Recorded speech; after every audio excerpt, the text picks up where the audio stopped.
শ্রম সংস্কার কমিশন আজকে যে রিপোর্টটি প্রকাশ করেছে সেই রিপোর্টের মধ্যে তারা একটি বিষয় বলেছেন যে সেখানে যারা সদস্য ছিলেন তাদের মধ্যে কোনো ভিন্ন মত নেই।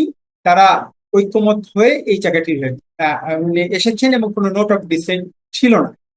আমরা যেটা মনে করি সেটা হচ্ছে যে যে কোনো যে প্রযুক্তি সেই প্রযুক্তি ব্যবহারের অধিকার প্রত্যেকটি মানুষের রয়েছে। আবার সড়কের শৃঙ্খলা রক্ষার যে দায়িত্ব সেটিও রাষ্ট্রের।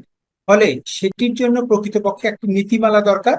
নিবন্ধন, নীতিমালা প্রণয়ন, নকশা করে দেয়া এবং চালকদের প্রশিক্ষণ প্রক্রিয়ার মধ্যে দিয়ে আমরা মনে করি এটি সমাধান হতে পারে। এখন যেটি করা হচ্ছে সেটি সম্পূর্ণ খণ্ডিত পদক্ষেপ। খণ্ডিত পদক্ষেপের মধ্যে দিয়ে এই লক্ষ লক্ষ মানুষের কর্মসংস্থানের যে বিষয়টি সেটির উপর হাত দেওয়া হচ্ছে। শ্রম সংস্কার কমিশন তাদের প্রতিবেদন জমা দিয়েছে, আপনি জানেন, প্রধান উপদেষ্টার কাছে।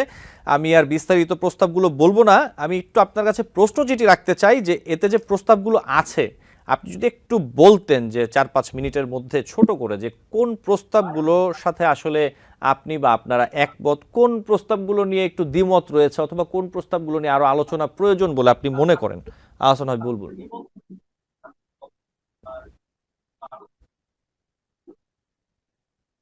আহসান হাবিব বুলবুল, আমি আপনাকে শুনতে পাচ্ছি না, আপনার সাউন্ডটি সম্ভবত মিউট করা অথবা স্পষ্টভাবে শোনা যাচ্ছে না।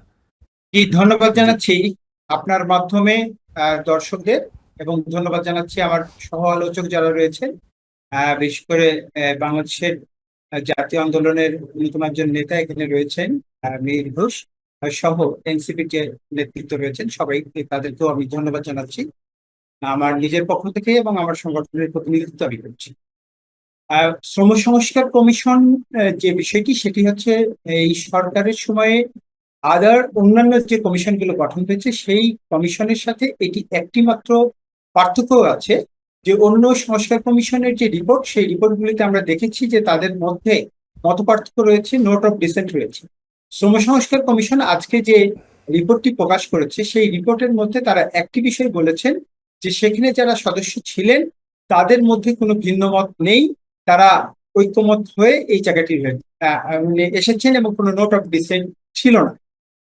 আমরা শ্রম সংস্কার কমিশনের এই রিপোর্টকে স্বাগত জানাই। বাংলাদেশের এই মুহূর্তে তার যে উৎপাদন সেই উৎপাদনের প্রধান ভূমিকা পালনকারী যে শক্তি সেটি হচ্ছে মানব সম্পদ। সেই মানব সম্পদ শ্রমিকরা কিন্তু তার যে ন্যায্য পাওনা সেই পাওনা থেকে বঞ্চিত। শুধু সেটিই নয়, পরোক্ষভাবে আইএলওর যে 5টা বিষয়ের পর 10টা মৌলিক কনভেনশন রয়েছে সেই কনভেনশনগুলো প্রকৃতপক্ষে কাগজে কলমে বাস্তবায়ন হলেও বিভিন্ন কৌশলে আমরা দেখেছি কর্মক্ষেত্রে শ্রমিকদের সেই অধিকারগুলো আসলে নিশ্চিত হয়নি এখন। তো সেই অবস্থার মধ্যে শ্রম সংস্কার কমিশন যে প্রস্তাবগুলো এনেছে সেই প্রস্তাবগুলো আসলে আমরা বলতে পারবো তার বাস্তবায়ন প্রক্রিয়ায় ভবিষ্যতে সরকার এবং মালিক পক্ষ যারা ছিলেন তারা আজকে একমত হলেও ভবিষ্যতে সেই বাস্তবায়ন প্রক্রিয়ায় কতটুকু আন্তরিক। কারণ এখন পর্যন্ত শ্রম সংস্কার কমিশনের যে রিপোর্টগুলো রয়েছে তার একটি প্রথম রিপোর্ট হচ্ছে যে সকল শ্রমিককে এই তার আইনি সুরক্ষা, অধিকারের আইনি সুরক্ষা নিশ্চিত করার সুপারিশ বলা হয়েছে। এইটি অবশ্যই তো প্রথমেই লঙ্ঘন যে বাংলাদেশের আপনি তার প্রারম্ভিক বক্তব্যে বলেছেন যে 8 কোটি শ্রমিকের 85% হচ্ছে অপ্রাতিষ্ঠানিক খাতে এবং এই শ্রমিকরা হচ্ছে শ্রম আইনের সুরক্ষার বাইরে। স্বাভাবিকভাবেই বাংলাদেশের যে এই বয়স প্রায় 53 বছর যে বয়স, সেই 53 বছর বয়সে যে এই শ্রমিকরা তাদের অধিকার থেকে বঞ্চিত, এটিতে একভাবে বাংলাদেশের যে সাংবিধানিক অধিকার রয়েছে প্রত্যেক একজন নাগরিক হিসাবে সেটি আসলে এক ধরনের লঙ্ঘন। ফলে শ্রম সংস্কার কমিশন আজকে যে সুপারিশগুলো করেছে সেখানে যে সম্পর্ক সেই শিল্প সম্পর্কের মধ্যে সংস্কারের প্রসঙ্গিত বিষয় বলা হয়েছে, ন্যায্য মজুরির কথা বলা হয়েছে, সামাজিক সুরক্ষার কথা বলা হয়েছে, আজকে যে কল্যাণমূলক রাষ্ট্রের ধারণার কথা বলা হয়েছে। শ্রমিক অধিকারকে অগ্রাধিকার দিয়ে চূড়ান্ত শ্রমিক মুক্তির ওই পর্যায়ে না গেলেও যদি কল্যাণমূলক রাষ্ট্রের যে ধারণা সেটাকে বাস্তবায়ন করতে হলেও শ্রম সংস্কার কমিশন আজকে যে সুপারিশ করেছে সেই সুপারিশগুলো বাস্তবায়ন করা দরকার।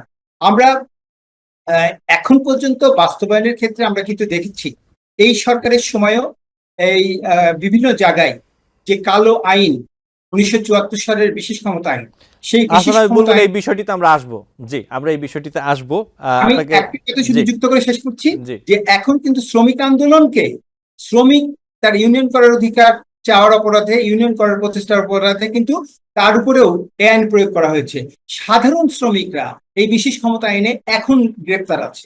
ফলে আমরা ওই কথাটি বলতে চাই যে সংস্কার কমিশন যে প্রস্তাবগুলো করেছে সেই প্রস্তাবগুলো প্রয়োজনীয়, আমরা সেই প্রস্তাবগুলোর সাথে একমত পোষণ করি, কিন্তু সেটি বাস্তবায়ন প্রক্রিয়ায় আসলে সরকার কতখানি আন্তরিক হবে, এখনকার সরকার এবং পরবর্তী যারা দায়িত্বে আসবেন তারা, সেটির উপর নির্ভর করবে সংস্কার কমিশনের এই রিপোর্টের আসলে সফলতা। আমরা যেটি দেখলাম বনানীতে অটোরিকশা আর এমনি যে রিক্সা তাদের মধ্যে, প্যাডেল চালিত রিক্সা তাদের মধ্যে মারামারি, মোটরসাইকেল চালকদেরও মারধর করা হচ্ছে, কারা মারছে আমরা জানি না, তাদের মধ্যে সংঘর্ষ হয়েছে। আপনি নিশ্চয়ই দেখেছেন সোমবার আজকের এই ঘটনাটি আপনি সংবাদে।